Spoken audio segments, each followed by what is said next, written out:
يا أبا عبد الله يا أبا عبد الله.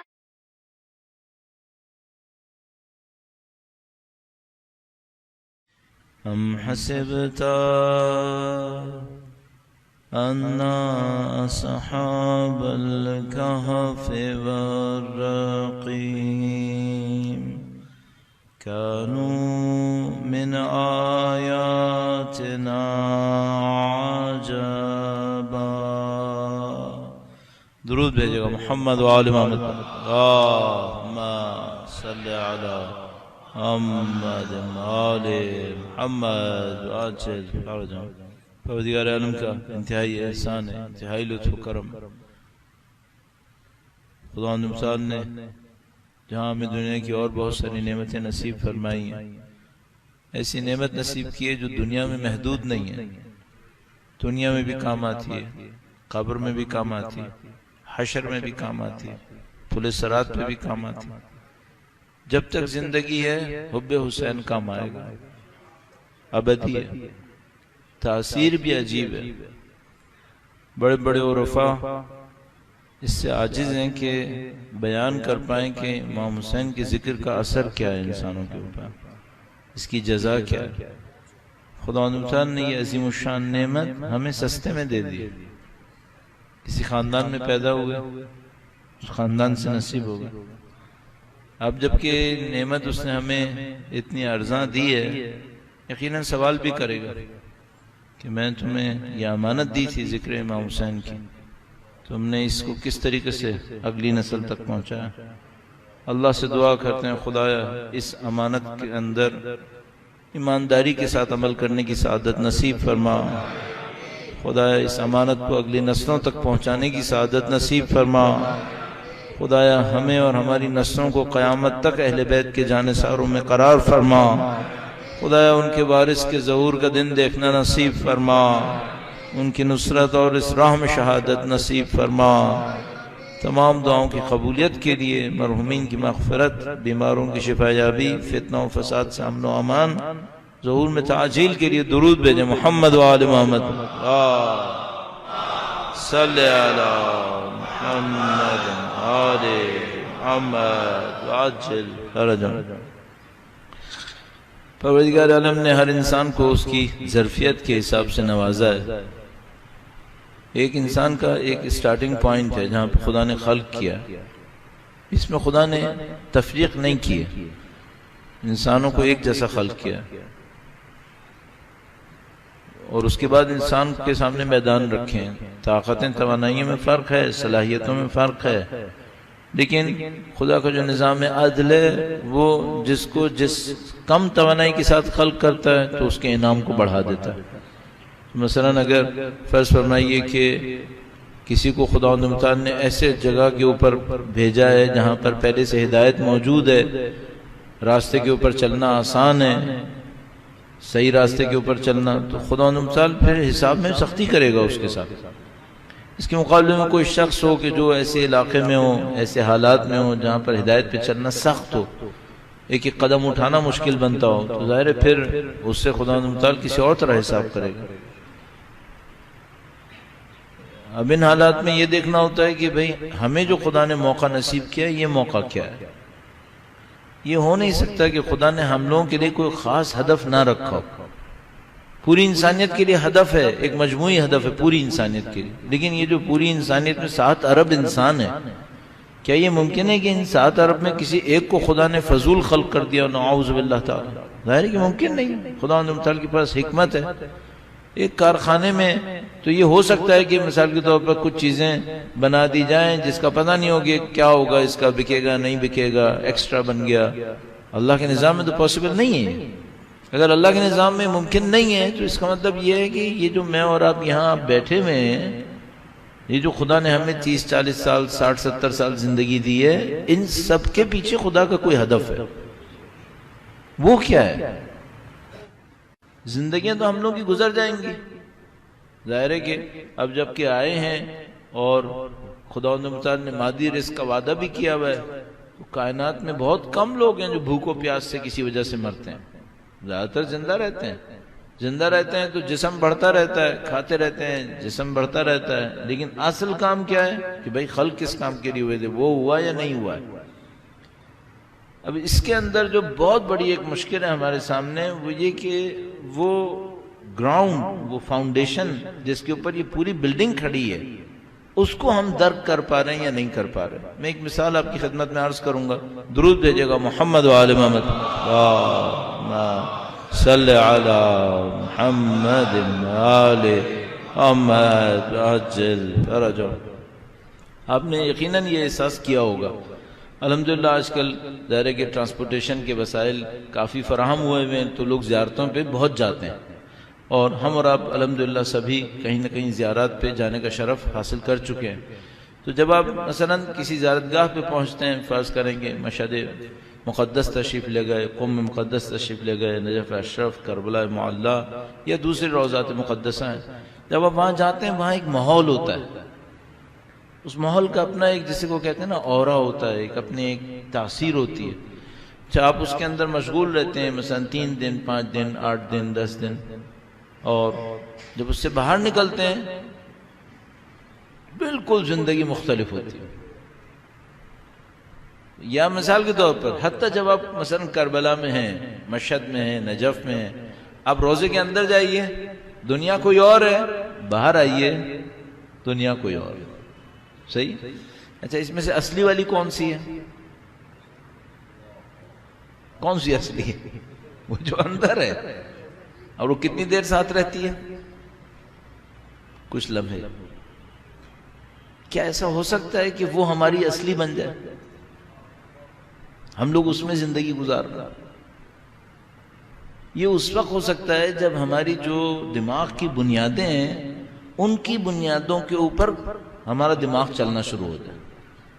یہ ایک مشکل کام ہے، اس کی مثال عرض کرتا ہوں، درود بھیجے گا محمد و آل محمد، اللہم صلی علی محمد آل محمد عجل فرجہ۔ یہ جو دنیا میں مارکیٹنگ ہوتی ہے، اس مارکیٹنگ کے اندر ان لوگوں نے ایک انسان کو سوچا ہوا ہوتا ہے کہ بھئی ایک ایسا انسان ہے جس کو یہ لوگ مادہ پسند، مادہ پرست انسان جس طرح جانتے ہیں، اس کو دیکھ کے یہ مارکیٹنگ کرتے ہیں، پلاننگز کرتے ہیں، ساری چیزیں تقریباً ان کو پتا ہوتا ہے کہ یہ کام کریں گے تو اس بندے نے خریدنا ہی خریدنا۔ ٹارگٹ آڈینس بنا لیتے ہیں، ٹارگٹ آڈینس کے اوپر یہ محنت کریں گے، اتنا پیسہ لگائیں گے، بکنا ہی بکنا ہے، خریدنا ہی خریدنا ہے۔ اس انسان میں اتنی طاقت نہیں ہوگی کہ ان کے پروپیگنڈے کو جھیل سکے، نہیں جھیل پائے گا، تو وہ کر لیں گے۔ اچھا بعض اوقات شکست کھا جاتے ہیں، کسی انسان کے سامنے شکست کھا جاتے ہیں، کچھ بھی کر لیتے ہیں وہ نہیں کرتا ہے۔ کیوں نہیں کرتا ہے؟ اس کا جو مینٹل ڈیولپمنٹ ہے وہ اس انسان سے بالکل مختلف ہے جو انہوں نے کنسیڈر کیا ہوا ہوتا ہے۔ انہوں نے ایک انسان سوچا ہوا ہے، یہ انسان وہ نہیں ہے جو انہوں نے سوچا ہوا ہے۔ ابھی جو شیطان کا حملہ ہوتا ہے ایک گراؤنڈ کے اوپر ہوتا ہے، شیطان ایک خاص قسم کے انسان کو اٹریکٹ کرتا ہے، اس کے اوپر اپنا حملہ کرتا ہے، اس کے اوپر اپنی انویسٹمنٹ کرتا ہے، اور نہج البلاغہ کے الفاظ کے مطابق اتنا اس کو اپنا اسیر بنا دیتا ہے، اپنا زندانی بنا لیتا ہے، قیدی بنا لیتا ہے کہ اس کے سینے میں شیطان اپنے انڈے بچے دیتا ہے، یعنی اس کا سینہ شیطان کے ارادے پہ دھڑک رہا ہوتا ہے، شیطان کے لیے اتنا یہ غرق ہو جاتا ہے۔ تو یہ کہاں ہوتا ہے یہ گراؤنڈ جہاں پہ یہ بھی کام کر لیتا ہے؟ اچھا بہت سارے انسانوں کو شیطان ہاتھ بھی نہیں لگا پاتا، خدا نے خود قرآن کریم میں ارشاد فرماتا ہے کہ جو میرے مخلص بندے ہیں اس پر شیطان کا کوئی حربہ نہیں چلے گا۔ تو وہ حربہ کیوں نہیں چلے گا؟ اس کی وجہ یہ ہے کہ شیطان 2 حربے استعمال کرتا ہے، ایک لالچ کا، دوسرا خوف کا۔ اگر کوئی انسان ایسا ہو جس نے اپنے مینٹل ایٹیٹیوڈ سے، مینٹل ڈیولپمنٹ سے، اسپریچول ڈیولپمنٹ سے لالچ اور خوف کو شکست دے دی، پھر شیطان کا کوئی حربہ چلے گا اس کے اوپر؟ اب نہیں چلے گا، اب معاملہ ختم ہو گیا۔ یہ جو ہم لوگوں کی زندگی ہے یہ مسلسل آپ دیکھ رہے ہیں بھاگ دوڑ میں لگی ہوئی ہے۔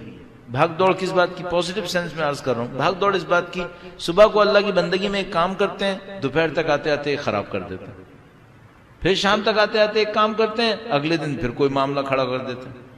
جو حدیث معراج میں اس کی مثال موجود ہے، درود بھیجے گا محمد و آل محمد، اللہم صلی علی محمد وآل محمد وعجل فرج۔ حدیث معراج میں مثال میں فرمایا کہ اللہ کے نبی نے ایک موقع کے اوپر دیکھا جو آخرت کا ایک منظر، معراج میں آپ کو پتہ ہے کہ وہاں پر آخرت کے مختلف مناظر اللہ کے نبی نے بیان کیے ہیں۔ یہ بھی ایک عجیب چیز ہے کہ کیوں ایسا ہوا، مثلا کیا نبی سے کوئی چیز چھپی ہوئی تھی جو وہاں جا کے نظر آئی؟ تو نہیں، ایسا نہیں ہوتا۔ بہت دفعہ ایسا ہوتا ہے کہ کوئی شخص مسلسل دیکھ رہا ہوتا ہے لیکن بتانے کے لیے کوئی موقع چاہیے ہوتا ہے کہ مثلا کیوں بتائے، یوں ہی بتائے تو مثلا اہمیت نہیں بن پاتی بعض اوقات، تو ایک علیحدہ معاملہ ہے۔ تو اللہ کے نبی نے دیکھا کہ کچھ جگہ پر، کسی جگہ کے اوپر ایک فصل اگتی ہے، بھرپور ہو جاتی ہے، پھلنے پھولنے لگتی ہے، پھر اچانک اس میں آگ لگ جاتی ہے۔ پھر تھوڑی دیر کے بعد اسی جگہ پر جو برباد ہو گئی تھی، بیابان ہو گئی تھی، پھر دوبارہ ایک فصل لگتی ہے، پھر دوبارہ تھوڑی دیر کے بعد اس میں آگ لگ جاتی ہے۔ تو حضرت جبرائیل سے پوچھتے ہیں کیا معاملہ ہے؟ فرماتے ہیں یہ آپ کی امت کے اعمال ہیں، یہ لوگ نیک کام انجام دیتے ہیں، مثلا ایک ریاکاری کا تصور لاتے ہیں، سب کو آگ لگا دیتے ہیں، پھر کوئی ایک نیک کام انجام دیتے ہیں، پھر ان کو جزا ملنا شروع ہوتی ہے، پھر برباد کر دیتے ہیں، پھر کچھ اور سوچ لیتے ہیں۔ تو ہم لوگوں کے پاس یہ پکڑ دھکڑ چل رہی ہے، صبح کو ایک کام کر لیا، دوپہر کو ایک خرابی آ گئی، پھر دوبارہ ایک کام کر لیا، پھر ایک مشکل آ گئی۔ حل کہاں پر ہے اس کا؟ بوڑھے ہو گئے اب تو کہ بھئی انسان سوچے آخر کسی کے پاس زندگی ہو کوئی حضرت نوح کی تو شاید یہ بات چل جائے، اب تو بوڑھے ہو رہے، مرنے کے نزدیک آ رہے، اب کیا پتا کب موت آنے والی ہے۔ تو یہ کب تک چلے گا ایسے کہ بھئی ایک کام صحیح کرو دوسرا غلط کرو، پھر پتہ نہیں اب وہ پیچھے کیا ہوا، آخر باٹم لائن میں کچھ بچا یا نہیں بچا؟ اس کا حل کہاں پر ہے؟ اس کا حل ہے جو مجھے سمجھ میں آتا ہے ابھی تک، حل یہ ہے کہ آپ کی اور میری اورینٹیشن ایک دفعہ اس پر ہو جائے جس پہ وہ ہمارے دماغ کو چاہتے ہیں کہ دیکھیں۔ اب وہ اورینٹیشن کہاں پر ہے؟ یہ مختلف اقوال کے اندر نظر آتی ہے۔ یہ جو اقوال اہل بیت اطہار علیہ السلام سے بیان ہوئے ہیں، قرآن کریم کی آیات ہیں، ان کے اندر وہ دید نظر آتی ہے کہ تمہیں ایسے دیکھنا چاہیے چیزوں کو۔ اچھا، اب ہم لوگوں کے ساتھ ایک اور مشکل ہے کہ ہم لوگ ہیں، معذرت کے ساتھ تھوڑی سی سخت بات ہے، ہم لوگ ہیں پیدائشی مسلمان۔ پیدائشی مسلمان ہونے کی وجہ سے ہم نے اسلام کو لینے میں، ایمان کو سمجھنے میں وہ مشقت نہیں اٹھائی جو کسی اور نے اٹھائی۔ تو مثلا کسی کو محنت کرنی پڑی ہے دین سمجھنے میں، ہم پیدائشی تھے، ہمیں ابا نے کہہ دیا، اماں نے کہہ دیا بھئی ایک اللہ ہے، ٹھیک ہے بھئی ایک اللہ ہے۔ اب کبھی یہ ایکسپلور ہی نہیں کیا کہ بھئی خدا کا ایک ہونے کا مطلب کیا ہوا۔ یا مثلا ہم سے کہہ دیا بھئی 5 اصول دین ہیں تو اس میں ایک قیامت بھی ہے، چلو مان لیا قیامت ہے۔ اچھا، وہ بھی قیامت کہا ہمیں، وہ جو میں معمولاً عرض کرتا ہوں آخرت ہی کہہ دیتے، 5واں جو اصول دین تھا، یا اس کو وہ کہتے جو عربی میں تھا بازگشت واپسی، یا وہ کہتے یا آخرت کہتے۔ یہ جو قیامت کہا تو وہ تو اردو میں قیامت ایک سٹیج ہوتا ہے، وہ بھی ابھی نہیں آئی ہے۔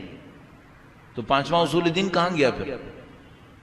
یہ 5 اصول دین زندگی کا حصہ ہیں، اصول دین نہیں بنیں گے نا اگر یہ اصول کا تو مطلب ہوتا ہے ستون ہے۔ بھئی اگر ابھی زندگی میں نہیں ہے تو ستون کہاں ہے پھر؟ میری تو بلڈنگ چل رہی ہے، جو ستون نہیں ہوا۔ ستون تو ہوتا وہی ہے جس کے بغیر بلڈنگ کھڑی نہیں ہو سکتی ہے۔ تو قیامت ابھی آئی ہے کیا؟ نہیں آئی ہے۔ تو یہ کیسا اصول دین ہے بھائی؟ اس کی وجہ یہ کہ اردو میں ٹرانسلیشن صحیح نہیں ہوا۔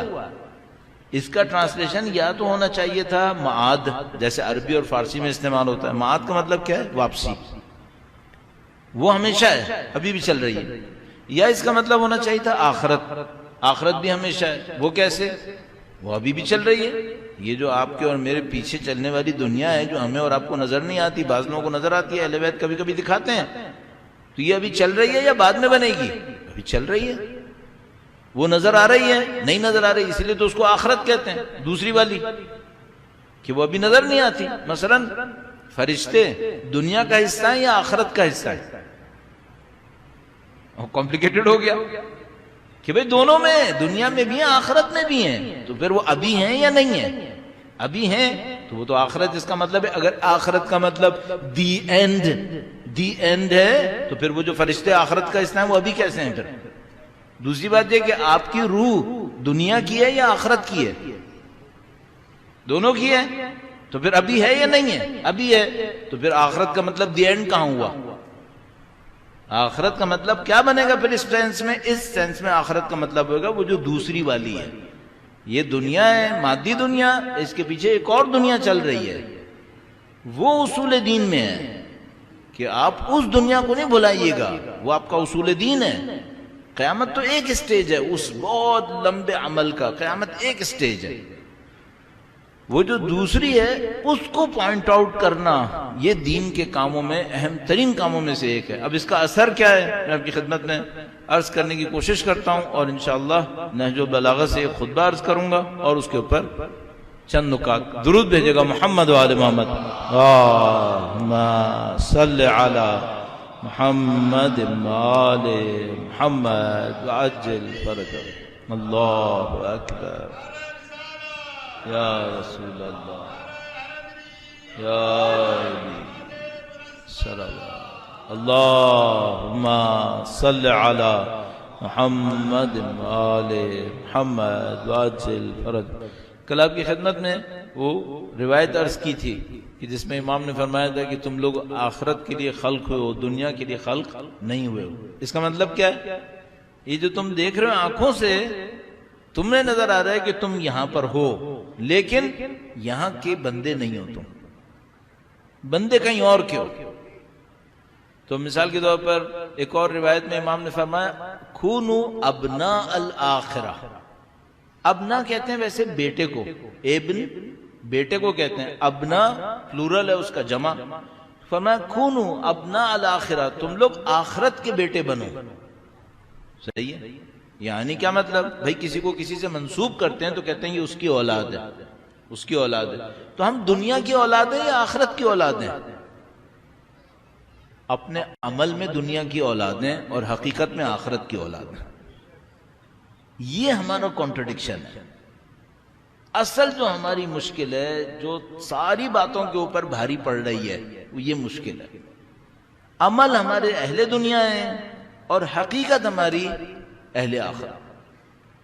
اگر کسی انسان کے دماغ میں، عقل میں، دلیل سے یا خدا نے متعال کی دی ہوئی طرف سے ہدایت سے کوئی کشف و مکاشف شہود سے یہ بات اس کے لیے ثابت ہو جائے کہ بھائی میں دنیا کا بندہ نہیں ہوں، میں آخرت کا بندہ ہوں، اس کی زندگی میں مشکل حل ہو جائے گی. اب یہ میں اور آپ کتنی جلدی یہ کام کر لیں یہ میرے اور آپ کے اوپر ہے. اچھا نہیں کریں گے تو کیا ہوگا؟ نہیں کریں گے تو جب مریں گے تو پھر تو قبول کرنا ہی پڑے گا، پھر تو معاملہ دنیا ختم ہو چکی ہوگی نا. لیکن صرف ایک مشکل ہے، آپ کو جو بونس ٹائم ملا تھا یہ مس ہو گیا.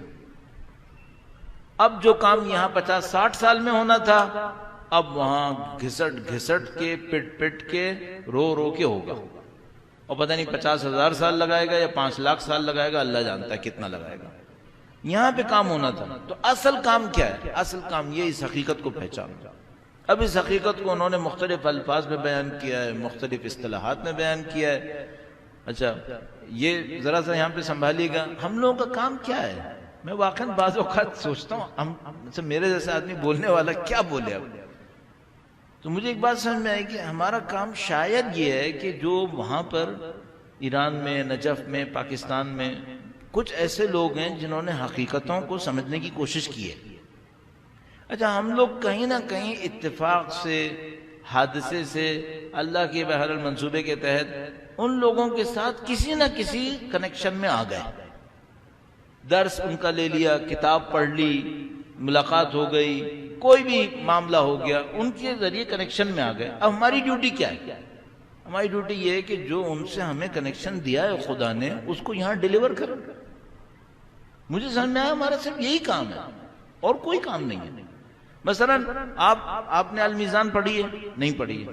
عربی میں تھی، مثلا اردو میں ٹرانسلیشن بھی ایک ہی جلد ہوئی، پھر کون پڑھ رہا ہے کون نہیں پڑھ رہا، کتاب تھوڑی بھاری ہے، تھوڑی سخت کتاب ہے. مثلا ہم نے تھوڑے سے صفحے پڑھ لیے اس کے. اب کام کیا بنا؟ کام یہ بنا کہ المیزان کے مصنف ہیں علامہ محمد حسین طباطبائی علی اللہ مقامہ الشریف. عارف بھی ہیں، مفسر بھی ہیں، محقق بھی ہیں. یہ بندے ان کو نام سے پہچانتے ہیں، ان کی عزت بھی کرتے ہیں. صرف ان کے پاس مشکل یہ ہے کہ ان کے پاس میزان نہیں آئی ہے. تو ہمارا کام کیا ہوگا؟ ہمارا کام یہ ہوگا کہ بھائی تم پل بن جاؤ، تھوڑا سا وہاں سے سیکھ لو اور یہاں پہ بول دو. اس کے علاوہ کوئی اور کام ہے کیا؟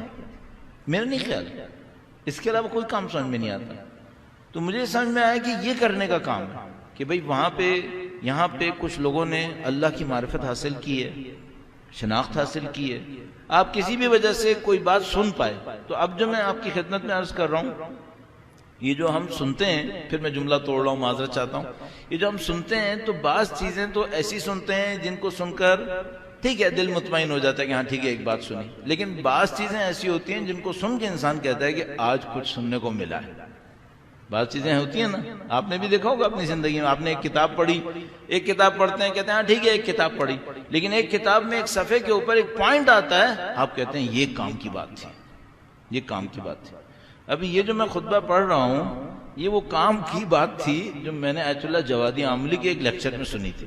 ان کی تفسیر کا تھا یا میرے خیال میں تفسیر کا ہی تھا، اس میں انہوں نے نہج البلاغہ کے اس خطبے کو بیان کیا تھا. اس وقت مجھے نہیں سمجھ میں آیا تھا کہ یہ خطبہ ہے، انہوں نے اتنی تیزی سے کہا، کئی دفعہ دہرایا بھی لیکن مجھے سمجھ میں نہیں آیا کہ خطبہ ہے، لیکن بعد میں دیکھا نہیں خطبہ ہے. اور وہ خطبہ کل اتفاقاً میں کہیں دیکھ رہا تھا تو مجھے نظر آ گیا، تو میں نے کہا کہ اچھا ہے کہ میں اس خطبے کو آپ کی خدمت میں عرض کروں. ایک لفظ بہت مزے کا ہے، ایک ایک لفظ میں اس میں ایک عجیب لطف ہے. صرف ایک مشکل ہے، ہم لوگوں نے الفاظ اتنے سن لیے ہیں کہ ہمیں الفاظ کی اہمیت ہی ختم ہو گئی. ہمارے ساتھ یہ مشکل ہو گئی. اچھا اب اس کا راستہ کیا ہے؟ اس کا راستہ یہ تھوڑا سا تحمل کریں، تھوڑا سا تحمل کریں، سمجھنے کی کوشش کریں اور لفظوں کو ضائع نہ کریں. دیکھیے میں آپ کی خدمت میں 50 منٹ عرض کروں نا اور آپ کا دماغ میرے 50 منٹ سے 20 منٹ سنے، وہ بھی آپ نے اپنے اوپر ظلم کر لیا. چلیے چل جائے گا. آپ 40 منٹ کاٹ دیں، چونکہ میں پتہ نہیں ادھر ادھر کی باتیں کروں گا جس میں 40 منٹ کاٹ لیں آپ، کوئی مسئلہ نہیں ہے. امام کے کلام میں ایک لفظ بھی مس کرنا ظلم ہے، نہیں مس کرنا چاہیے.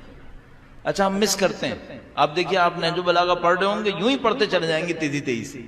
یہ آپ کیا کر رہے ہیں؟ مس کر رہے ہیں نا. رکے کیوں نہیں رک رہے؟ ایک ایک لفظ پہ رکو، امام کا کلام ہے، قیمتی ہے. اگر قیمت نہیں ہوتی تو ارشاد ہی نہ فرماتے ہو. خطبات ہیں سارے، تو ہم لوگ مس کر دیتے ہیں. مس نہ کریں، تھوڑا تحمل کریں. اور پھر بس اس میں ایک بات اور اضافہ کر دوں، وہ یہ کہ دیکھو جو ہم نے مثلا بات کہی نا، اس میں اثر نہ ہو کوئی پرابلم کی بات نہیں ہے. گناہگار لوگ ہیں وہ ایسی باتیں کرتے رہتے ہیں.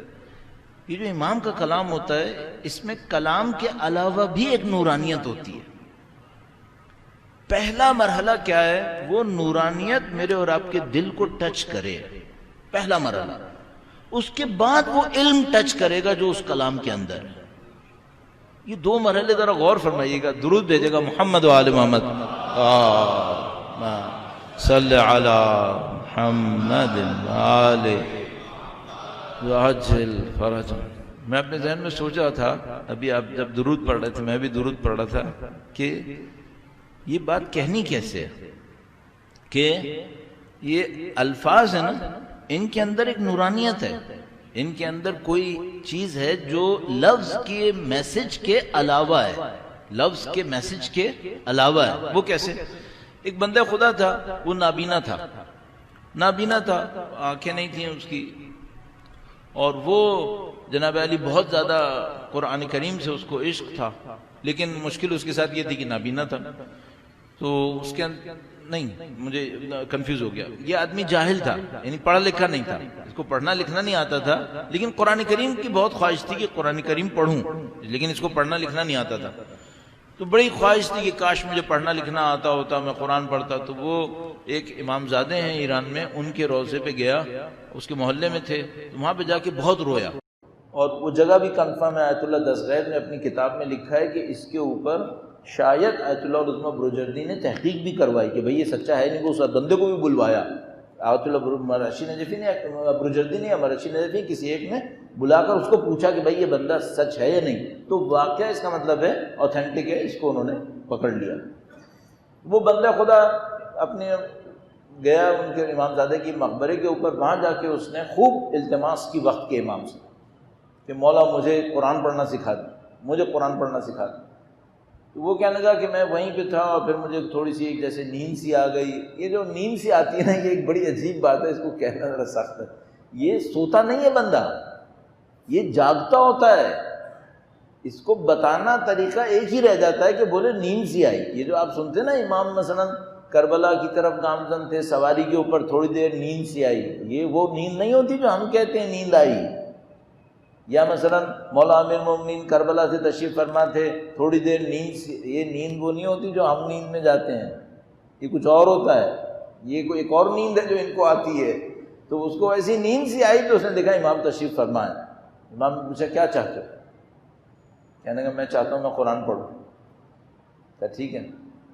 سمجھنا چاہتے ہو؟ کہا نہیں مولا پڑھ لوں کافی ہے. تو وہ مرز تقلید بعد میں کہہ رہے تھے کہ عقل مند اگر کہہ دیتا کہ مجھے سمجھنا بھی ہے، اتنی اچھی تفسیر بن جاتی. اس نے بھی پتہ نہیں کیا کیا، اس نے کہا نہیں مولا پڑھ لوں کافی ہے. تو مولا نے کہا ٹھیک ہے. اس کو قرآن کریم، وہ اٹھا، اس کو قرآن کریم حفظ تھا اور قرآن کریم جناب علی وہ پڑھ رہا تھا سارے کام. اس کے بعد اس کو ٹیسٹ کرنے کے لیے قرآن کریم لکھائی میں، پہلے اب تو خیر پرنٹڈ ہوتا ہے، پہلے تو ہاتھ سے لکھا جاتا تھا. تو اب ایک آدمی ہاتھ سے لکھ رہا ہے تو ہاتھ سے وہ قرآن لکھا ہے تو خط وہی ہے، غیر قرآن لکھے تب بھی خط وہی ہے. تو انہوں نے کیا کیا کہ ایک کتاب لے کر آئے جس میں بالکل قرآن کے رسم الخط میں کتاب لکھی ہوئی تھی، بیچ میں ایک ایک دو دو لائنوں میں قرآن تھا. جیسے عربی میں ہوتا ہے مثلا ایک پوری کتاب لکھی ہوئی ہے، بیچ میں ایک آدھ جگہ قرآن کریم کی آیت بھی آئی ہے. تو وہ جاہل آدمی جہاں پہ قرآن تھا وہاں ہاتھ رکھ کے بتاتا تھا اتنا سا قرآن ہے اس میں. باقی الف بے نہیں جانتا تھا اور رائٹنگ سملر رائٹنگ ہوتی تھی، لیکن وہ رکھ کے بتا دیتا تھا یہ قرآن. تو ان سے کہتے بھائی اس میں فرق کیا ہے؟ تو وہاں وہ بندہ خدا بولتا تھا، کہتا نہیں اس میں سے ایک لائٹ ہے، اس میں ایک نورانیت ہے، باقی میں نہیں ہے. ہم لوگ جانتے ہیں کہ ہم لوگ اس فیلڈ کے بندے نہیں ہیں، ہمیں وہ نورانیت سمجھ میں نہیں آتی. لیکن انکار مت کرو، بہت ساری حقیقتیں ہیں جن کو ہم نہیں دیکھ پاتے. لیکن کیا یہ ضروری ہے کہ انکار بھی کر؟ نہیں، بہت ساری چیزیں ہوتی ہیں نہیں دیکھ پاتے. مثلا نہج البلاغہ میں روشنائی نورانیت ہے یا نہیں ہے؟ ہوگی، امام کا کلام ہے، یہ بغیر نورانیت کے نہیں ہوگا. تو کوشش کریں کہ جب ہم یہ پڑھ رہے ہوں تو پہلے وہ نورانیت ہمیں ٹچ کر لے، اس کو ٹچ کروائیں. جب یہ نورانیت ٹچ کرے گی دل کو تو پھر اس میں علم بھی پیچھے خود بخود آئے گا. ورنہ صرف رٹا آئے گا، پھر علم نہیں آئے گا. رٹ لے گا کوئی بندہ لیکن علم نہیں آئے گا. تو کوشش کرنی چاہیے، انشاءاللہ خدا مدد فرمائے گا. درود بھیجے گا محمد و آل محمد صلی علی محمد آل محمد عجل فرج. یہ خطبہ مفتی جعفر حسین صاحب علی اللہ مقامہ کی ترتیب میں خطبہ نمبر 201 ہے. مفتی صاحب کی روح کی بلندی کے لیے تمام علماء کرام جنہوں نے واقعی محنتیں کی ہیں، من جملہ مثلا علامہ ذیشان ندر جوادی صاحب، علامہ علی نقوی معروف بن نقن صاحب، اور پاکستان میں سید محمد دہلوی صاحب اور مفتی صفدر حسین نجفی صاحب، اور دائرے کے شہداء علامہ حسین عارف حسین حسینی صاحب، بہت سارے لوگ جنہوں نے واقعاً اس سرزمین کے اوپر بر صغیر میں اہل بیت کے نام پر بہت محنتیں کی ہیں. ان سب کے ارواح کی بلندی کے لیے شعراء جنہوں نے کام کیے، محنتیں کی، سب کے لیے درود بھیجیں محمد و آل محمد صلی علی محمد و آل محمد وعجل فرج. فما ایھا الناس انما الدنیا دار مجاز والآخرۃ دار قرار. اے لوگو، یہ دنیا گزرگاہ ہے اور آخرت جائے قرار ہے. انما دنیا، انما استعمال ہوتا ہے ایکسکلوسیولی، صرف یہی، یعنی دنیا کی حقیقت صرف ایک ہے. وہ کیا ہے؟ دار و مجاز ہے، یہ گزرنے کی جگہ ہے، اس سے زیادہ نہیں. ہم کہیں سے آئیں، کہیں جا رہے ہیں، یہ لانچ ہے، اس سے زیادہ نہیں. اگر کسی کو یہ جملہ سمجھ میں آ گیا وہ اہل آخرت ہوگا. سب سے بڑی مشکل ہم لوگوں کی زندگی میں یہ جملہ سمجھنا. انما الدنیا دار مجاز یہ دنیا صرف گزرنے کی ہے۔ البتہ مجاز آپ کو پتہ ہی ہے، مجاز کا ایک معنی حقیقت کے مقابلے میں ہوتا ہے۔ تو مثال کے طور پر مثلا کہیں گے یہ چاند ہے، مثلا اگر کوئی چاند کو آسمان میں دیکھے کیا یہ چاند ہے، تو یہ چاند کی حقیقت ہے۔ لیکن اگر کسی بچے کو دیکھ کر کہے چاند ہے تو اس کو ہم کہتے ہیں بھائی مجازن کہا ہے، حقیقت میں تو وہ چاند ہے لیکن اس کو بھی مجازن، جیسے شاعری میں کرتے ہیں۔ تو ایک مجاز کا مطلب یہ بھی ہوتا ہے، لیکن چونکہ امام نے دار و مجاز کے مقابلے میں دار و قرار استعمال کیا ہے تو پھر یہ معنی یہاں نہیں آئے گا، اس کا مطلب وہ جواز والا آئے گا، یعنی گزرنے والا آئے گا۔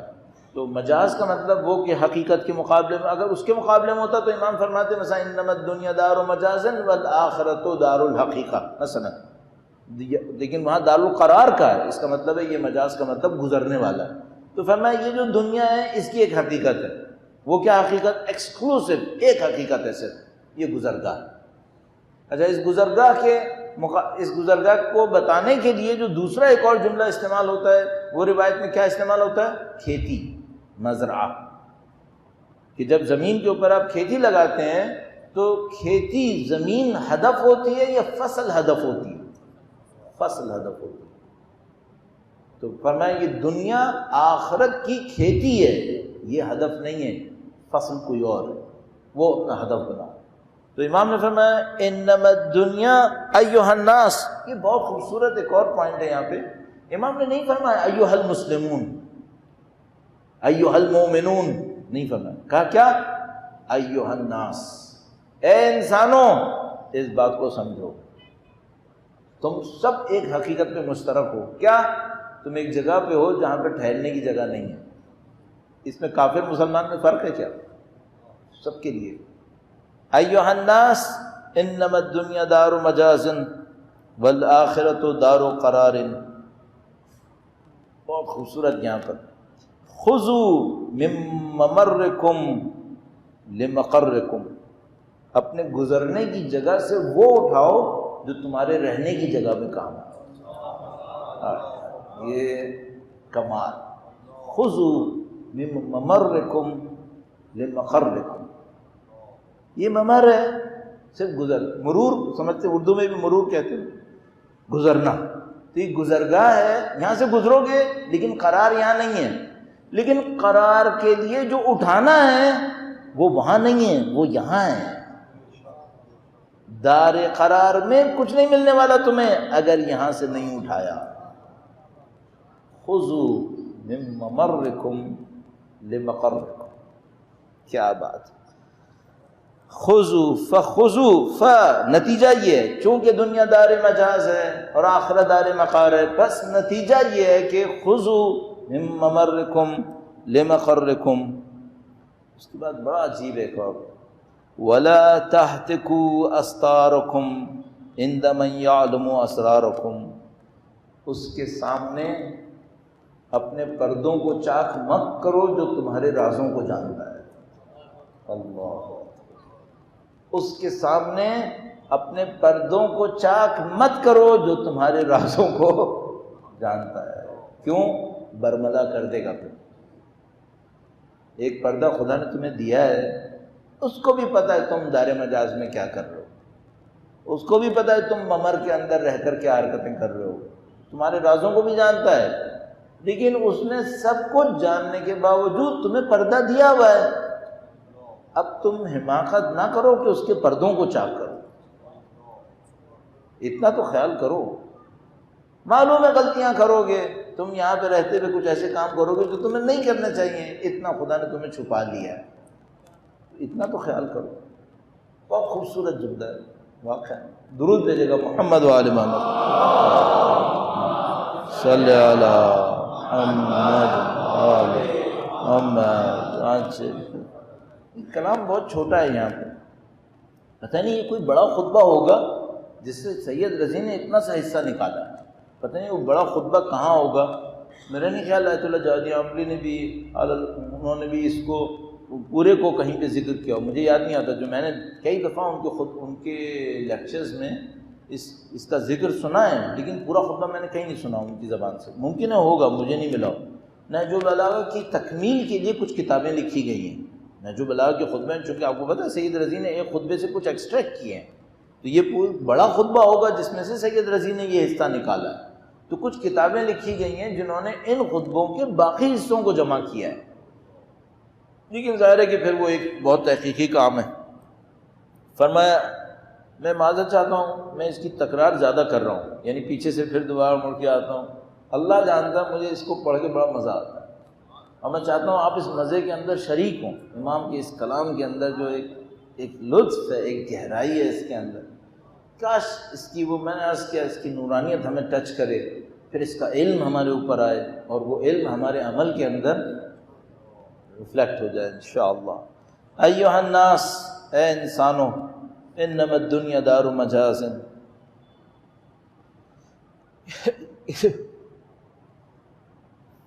دنیا گزرنے کی کتنا عجیب ہے واقعا، ہم لوگ کس دھوکے میں پھنس گئے. درود بھیجیں محمد و آل محمد.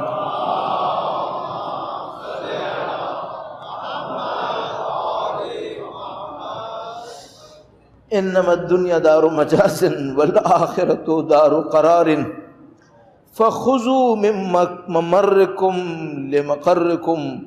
تو تم اپنے گزرنے کی جگہ سے اٹھاؤ اس جگہ کے لیے جہاں تم نے رکنا ہے. ولا تهتكوا استارکم، اور اپنے پردوں کو چاک مت کرو. عند من يعلم اسرارکم، اس کے سامنے جو تمہارے رازوں کو جانتا ہے. اس کے بعد اگلا جملے میں امام نے قلب کی اصطلاح استعمال کی ہے. میں جتنا اس کے اوپر غور کرنے کی کوشش کر رہا ہوں تو مجھے سمجھ میں آ رہا ہے کہ مشکلات میں سے ایک مشکل ہماری یہ ہے کہ ہم نے قلب کو نہیں سمجھا، ہم نے قلب کا کام نہیں سمجھا. کاش اس کے اوپر ہم بہت محنت کریں کہ قلب کیا ہے اور قلب کا فنکشن کیا ہے. اب یا تو یہ کہ میں بالکل ہی غلط سمجھ رہا ہوں تو مجھے میرا خیال ہے کہ میں غلط نہیں سمجھ رہا. اس کی وجہ یہ ہے کہ میں نے آیت اللہ جاودی عمری کے کلمات کے اندر بہت زیادہ فالو کیا ہے اس کو، کہ وہ مفسر قرآن کب سے وہ تفسیر کہہ رہے ہیں. 84 میں طالب علم بنا تھا، اس وقت وہ مفسر قرآن میں استاد تھے. 84 میں ابھی تک کہہ رہے ہیں. نہیں معلوم 50 سال تو میرے خیال میں ہو گئے ہوں گے ان کو، 36 سال سے تو میں دیکھ رہا ہوں، تو پتہ نہیں کتنے سال سے انہوں نے اپنے کلمات کے اندر قلب کے اوپر بیانات ارشاد فرمائے. میں کبھی بیٹھ جاتا تھا ان کی ویب سائٹ وغیرہ سے ان کی مختلف لیکچرز میں سے نکالتا تھا قلب کے اوپر کیا کہا انہوں نے. تو اوورآل قلب کے اوپر جو ہمیں سمجھ میں آیا ابھی تک وہ آپ کی خدمت میں چند جملوں میں عرض کرتا ہوں. پہلے بھی کئی دفعہ عرض کر چکا ہوں اور پیچھے جہاں مجلس پڑھ کر آ رہا ہوں اس میں بھی کل شاید میں نے کہا تھا. تو ابھی جو سننے والا ہوگا وہ کہے گا اس کے پاس کچھ نہیں رہ گیا، اس کے پاس ایک ہی بات رہ گئی، بار بار وہی بولے جا رہا ہے. تو لیکن چونکہ موقع آ گیا ہے اگلے جملے میں قلب آ رہا ہے اس لیے میں عرض کر رہا ہوں. درود بھیجے گا محمد و آل محمد. صلی علی محمد آل محمد. کل آپ کی خدمت میں شاید یاد ہو کہ کل امام کے جملے میں عرض ہوا تھا کہ امام نے فرمایا تھا لوگ اپنی پسند ناپسند کے اوپر ملحق کر دیے جائیں گے. تو فرمایا تھا امام نے کہ ناقہ سمود کو ایک بندے نے عقر کیا تھا لیکن پوری قوم کو عذاب ہوا چونکہ وہ اس کے اوپر راضی ہو گئے تھے. تو ان کے دلوں نے، قلوب نے اس کے اوپر ریئیکشن نہیں دیا، تو ان کے قلب متصل کر دیے گئے اس گناہ گار انسان کے ساتھ جس نے ناقے کو مارا تھا. اچھا، یہ جو قلب ہے یہ ہمارے اندر ایک کیفیت ہے، ایک ہمارے اندر ایک کوالٹی ہے، ہماری ذات کا ایک حصہ ہے جس کے ذریعے سے جو ہمارے عمل سے بنتا ہے اور اس کے ذریعے سے ہم مختلف حقیقتوں کو حاصل کرتے ہیں. اب مثال کے طور پر اگر میں نے غلطی کی، کوئی خدا نہ کرے تو میرے قلب کے اوپر ایک سیاہ نقطہ پڑ جائے گا روایت کے مطابق، اور وہ سیاہی اگر بڑھ گئی تو پھر اس دل کے اوپر معرفت کا کوئی امکان نہیں رہے گا. لیکن اگر قلب کے اوپر محنت کی، صاف ستھرا رکھا ہوا ہے تو اس کے اندر معرفت آئے گی. یہ جو قلب ہے یہ ہمیں اٹیچ کرے گا. مثلا اگر اس قلب میں بہت زیادہ محبت دنیا کے لیے ہے تو یہ بندہ جو صاحب قلب ہے یہ کس کا بندہ کہلائے گا؟ دنیا کا بندہ. صحیح. اچھا، اگر اس کے قلب میں آخرت کے لیے بہت محبت ہے تو یہ جو قلب کا مالک ہے یہ بندہ کہلائے گا آخرت کا بندہ. صحیح ہے. اب جملہ دیکھیے گا، وَأَخْرِجُوا مِنَ الدُّنْيَا قُلُوبَكُمْ من قبل ان تخرج منها ابدانکم. اے لوگو، دنیا سے اپنے قلب کو خارج کر دو، دنیا سے اپنے قلب کو خارج کر دو۔ اچھا ہم کہتے ہیں کہ اپنے قلب میں سے دنیا نکال دو، مثلا اگر ہم سے کوئی یہ کہتا ہم کیا کہیں گے؟ اپنے قلب میں سے دنیا نکال دو۔ امام فرما رہے نہیں، دنیا کو، اپنے قلب کو خارج کر دو دنیا سے، یعنی یہ قلب اتنا دور چلا جائے دنیا سے جیسے دنیا سے خارج ہو کے کہیں اور جا چکا ہے۔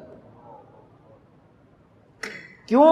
امام فرمانے اخرجوا من الدنیا قلوبکم من قبل ان تخرج منها ابدانکم، اس سے پہلے کہ تمہارے قلبوں میں سے تمہارے بدن کو نکال دیا جائے۔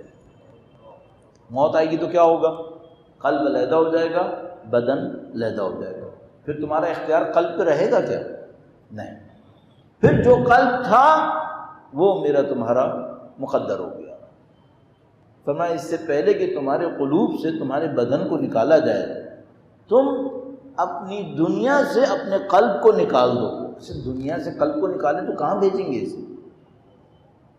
آخرت۔ یہ وہ کام ہے جو کرنے کا ہے۔ رہیں تو دنیا میں لیکن زندگی گزاریں آخرت۔ یہ کرنے کا کام، اور یہ بڑا کام ہے، یہ کوئی چھوٹا موٹا کام نہیں۔ اگر دنیا کے حساب سے ہم سے کوئی پوچھے نا تو امپائر اسٹیٹ بنانا بہت آسان کام، حتیٰ معذرت کے ساتھ مرجع تقلید بننا آسان ہے، یہ کام مشکل ہے۔ ان سے بھی وہ بھی یہی کہتے ہیں، وہ بھی سب یہی کہتے ہیں، مفسر بننا آسان ہے، سب کرنا آسان ہے، یہ کام مشکل کام۔ کیا کام؟ میرے اور آپ کے قلوب اس دنیا سے نکلیں، کہیں اور پہنچ جائیں۔ اور یہ کب ہو؟ مرنے کے بعد تو سب نے جانا ہے، مرنے کے بعد تو کوئی کمال ہی نہیں ہے، مرنے کے بعد تو ہونا ہی ہونا ہے، یہ مرنے سے پہلے کرنا ہے۔ یہ وہ مطلب سمجھ میں آتا ہے جو روایت فرماتی ہے نا، مرو اس سے پہلے کہ تمہیں موت آ جائے۔ یہ سمجھ میں آتی ہے کہ بھائی اپنے قلوب کو اس دنیا سے نکالو، ان کو اہل آخرت بناؤ۔ یہ گویا دل، تمہارا جسم تو دنیا میں رہے لیکن تم لوگ خود آخرت میں رہ رہے ہو۔ یہ بعض لوگوں کے اوپر یہ کیفیت طاری ہو جاتی ہے۔ دیکھیں آپ نے یہ عرفا وغیرہ کو یہ بعض اوقات نظر نہیں آتے، لگتا ہے جیسے اس دنیا میں رہ ہی نہیں رہے، پتہ نہیں کہاں رہ رہے ہیں۔ یہ لوگ کہیں تو رہ رہے ہوں گے۔ مجھے سمجھ میں نہیں آتا کہ مثلا کوئی شخص ساری زندگی روزے رکھے تو بھائی اس کو بھوک نہیں لگتی کیا؟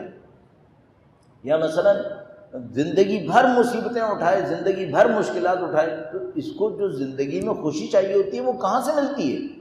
تو جو خدا کی راہ میں مشکلات اٹھاتا ہے، کیا خدا اس کو خوشی سے محروم کر دیتا ہے؟ نہیں، وہ دنیا میں مشکل اٹھا رہا ہوتا ہے لیکن کہیں اور مزے لے رہا ہوتا ہے۔ وہ مزے جو ہم خوش نصیب ہوں تو ہمیں آخرت میں جانے پر ملیں گے، وہ اسی دنیا میں بیٹھ کے لے رہا ہوتا ہے۔ تو رہتے دنیا میں ہیں لیکن زندگی آخرت میں گزارتا ہے۔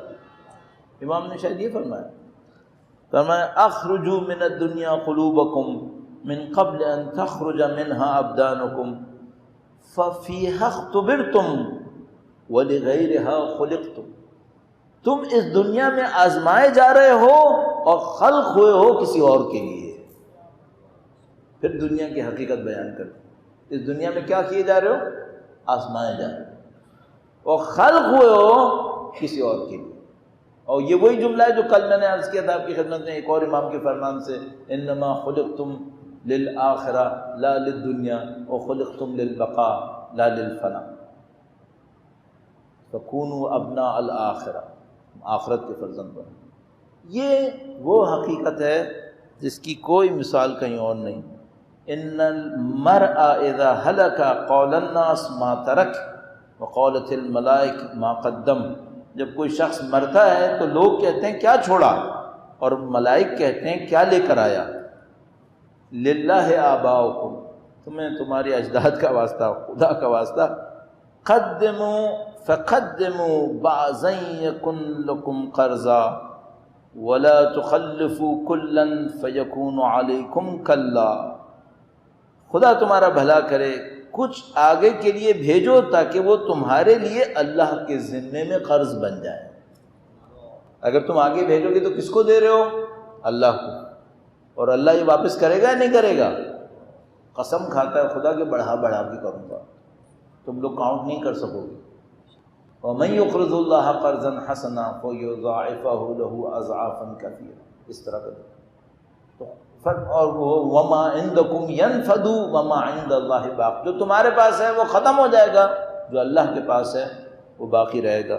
تو امام نے آخر میں کیا فرمایا اس خطبے کے اختتام اس کوٹیشن کا یہاں پر فرمایا جب کوئی شخص مرتا ہے تو لوگ کہتے ہیں کیا چھوڑا، اور ملائک کہتے ہیں کیا لایا. للہ آباؤکم، خدا تمہارا بھلا کرے. فقدموا بعضا یکم لکم قرضا، کچھ آگے بھیج دو. امام کہہ رہے ہیں تم سب کچھ نہیں بھیج پاؤ گے لیکن کچھ آگے بھیج دو تو خدا کے پاس تمہارے لیے قرض رہے گا.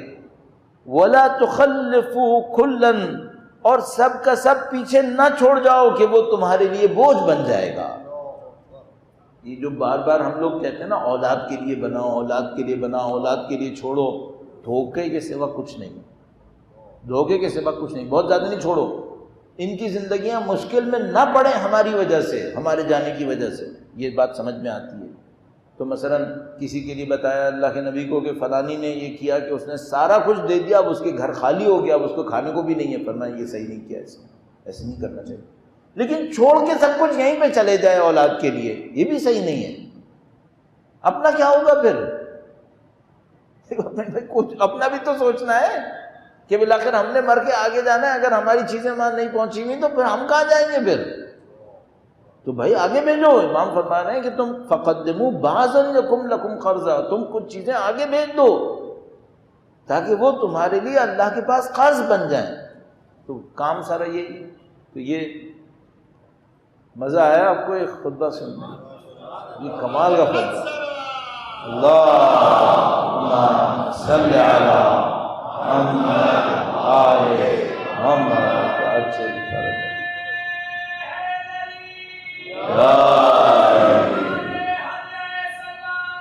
اللہم صلی علی محمد آل محمد. بہت قیمتی کوٹیشن ہے. اس کو ہمیں اپنے ذہنوں کے اندر بیٹھ جانا چاہیے کسی طریقے سے. اور میں بھی دماغ میں کبھی رہتا ہے کبھی نکل جاتا ہے. تو مجھے بعض اوقات ایسا احساس ہونے لگا ہے کہ کچھ چیزیں ایسی ہونی چاہیے انسان اپنی زندگی میں کہیں لگا کے رکھ لے تاکہ وہ دماغ سے نہ نکلے. تو وہ جو کل میں نے جملہ عرض کیا تھا وہ مجھے لگ رہا ہے کہ میرے دماغ میں ٹھیک ٹھاک بیٹھ گیا ہے. لیکن یہ جو خطبہ ہے یہ بہت زبردست خطبہ ہے. اور اس میں وہ جو جملہ ہے خذوا من ممرکم لمقرکم، یہ اس کا ٹرسٹ ہے. خذوا من ممرکم لمقرکم، یہاں سے اٹھاؤ جو تمہاری گزرگاہ ہے اس جگہ کے لیے جو تمہاری قرارگاہ ہے، اور اٹھانا یہیں سے ہی. پھر بعد میں چانس نہیں ہے. یہ جو وصیت ناموں میں لکھ کے جاتے ہیں نا بیٹا یہ کر لینا میرے بعد، اس پہ مت چھوڑو. اس بیچارے کا بھی نہیں پتا وہ کر پائے گا نہیں کر پائے گا، تمہارا بھی نہیں پتا کہ آخری وقت میں تمہارے منہ سے کچھ اور نکل گیا. اصل جو چھوڑ کے جا رہے ہو اس کا بھی نہیں پتا کہ وہ اس دن تک باقی رہے گا بھی نہیں رہے گا. یہ رسک مت لو، کچھ ابھی کر، ابھی کر. زندگیوں کا بھی نہیں پتا کتنی باقی ہے، کیا کس مسئلے میں ہے، کیا پتا. رات کا وقت ہے، دن کا وقت، موت تھوڑی کسی کو پتا. تو یہ سب چیزیں جمع کرو نا تو پھر ایک حقیقت سامنے آتی ہے، وہ یہ کہ یہ ٹائم ہے، کرنے کا وقت ہے. آخری بات، ویسے تو وقت اختتام پر ہے لیکن بس ایک جملہ اچانک ذہن میں آ گیا، میں کہا اس کو بھی مس نہ کروں. وہ یہ کہ اگر بہجت نے ایک جملہ کئی دفعہ ارشاد فرمایا. وہ کہتے تھے کہ جو کام بہت آسانی سے خدا نے کرنے کا وعدہ کر لیا ہے اس کو مشکل میں کیوں ڈھونڈ رہے ہو؟ کہہ رہے تھے ایک کام کا خدا نے آسانی سے وعدہ کر لیا ہے، اب تم جا رہے ہو کوئی مشکل راستہ ڈھونڈ رہے ہو. تو وہ کون سا راستہ ہے جو خدا نے آسانی سے کہہ دیا ہے؟ ان کا نماز. کہنے کہ نماز مقدور ہے، سب کی طاقت میں ہے، اور آسان کام بھی ہے، کوئی مشکل کام بھی نہیں ہے، اور اس پہ خدا کا وعدہ یقینی ہے. اب تم لوگ پوچھتے ہو، مثلا وہ کہتے تھے کہ مثلا تم لوگ پوچھتے ہو کہ کوئی ہمیں نسخہ بتائیں، کوئی ہمیں راستہ بتائیں، تو کہتے ہیں جو آسان ہے خدا نے قطعاً کہا ہے اس کو تو کرو، تم باقیوں کی بعد میں سوچنا. تو مثلا ابھی فجر کی پڑھنی ہے، ظہر اثر مغرب عشاء پڑھنی ہے، 17 رکعت واجب ہے، اس میں تھوڑی سی ڈھنگ سے پڑھ لو اور توجہ سے پڑھ لو تو اس پہ تو خدا کے وعدے یقینی ہیں. اس کو تو کرو. لمبے لمبے منصوبے بنانے سے کیا فائدہ؟ جو ایک سادہ سا کام ہے وہ نہیں کر رہے ہیں، پہلے اس کو کر لو. تو یہ اگر ہم یہی کرنا شروع کرتے ہیں تو پتہ نہیں خدا کیا کیا ہمیں بتانا شروع کر دے گا، سکھانا شروع کر دے گا. الحمدللہ رب العالمین. خدا کا لطف شامل حال نہ ہوتا تو آپ یہاں آ سکتے تھے؟ نہیں آ سکتے. میں آ سکتا تھا؟ کوئی بھی نہیں آ سکتا. اگر خدا نے سید الشہداء کی محبت نہ ڈالی ہوتی دلوں میں، یہاں تک آنا تھا نہیں آنا. اب جب اس نے نواز دیا ہے، سید الشہداء کی محبت، مقدس محبت ڈال دی دلوں کے اندر، محنت کر لو اس کی. میں اپنے لیے عرض کر رہا ہوں آپ کے سامنے، میں اوپر ڈال رہا ہوں، کیوں نہیں محنت کر.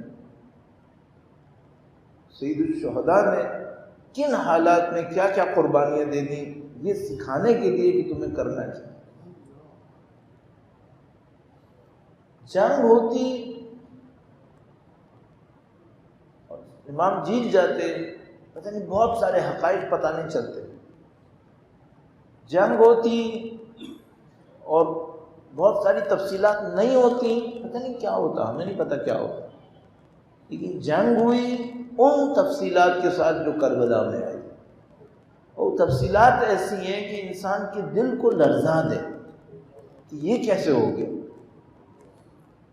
سید الشہداء جیسے قلب مقدس. اگر چند جملے مصائب کے عرض کروں عزیزان محترم، بس اس ایک دو منظر صرف کہنے چاہیے تاکہ انسان سوچے. اب ذرا سوچنا، سید الشہداء جیسا حوض کوثر کا مالک ہے، سید الشہداء جیسی لطیف ہستی جس کے قلب میں محبت کے سوا کچھ نہیں ہے، وہ گراں قدر فیاض ہستی کہ اس سے کوئی بھی دنیا میں کچھ مانگے یہ دینے میں کمی کبھی نہیں کی. صحیح ہے؟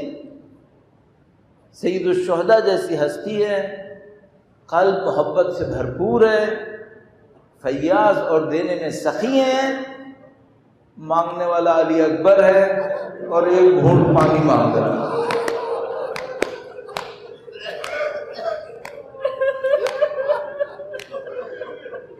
باپ کی محبت تو کیا ہوگی جو امام کی محبت ہوگی. کوئی باپ تو کیا اپنی اولاد کو چاہتا ہوگا. اور امام حسین علی اکبر کو بیٹا ہونے سے زیادہ شبیہ رسول میں چاہتے تھے. اب ذرا سوچو، حوض کوثر کے مالک ہیں، پوری دنیا کو سیراب کرتے ہیں. گھوڑ کے لشکر میں اگر ایک آدمی پیچھے رہ گیا تھا تو اس کے پاس بھی مشکینہ لے کے خود امام حسین گئے تھے. اب وہ شبیہ رسول جوان امام حسین کے پاس آیا اور کہہ رہا ہے بابا اگر ایک گھونٹ پانی کر. اب سید الشہداء کیا کہیں اپنے بچے کو؟ ان کو پتا ہے میرا علی اکبر واپس جائے گا، اب آئے گا نہیں. آخری دفعہ آیا ہے اس دنیا کے اندر، اب جو آیا ہے تو پانی مانگ رہا ہے. اب سوچو کتنا بڑا امتحان امامت ہوگا.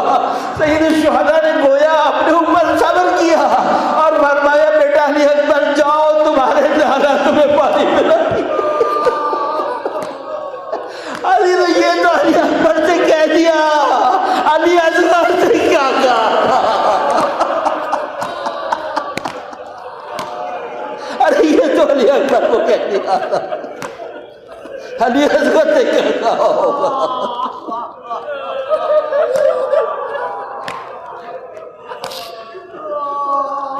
اللہ تعالی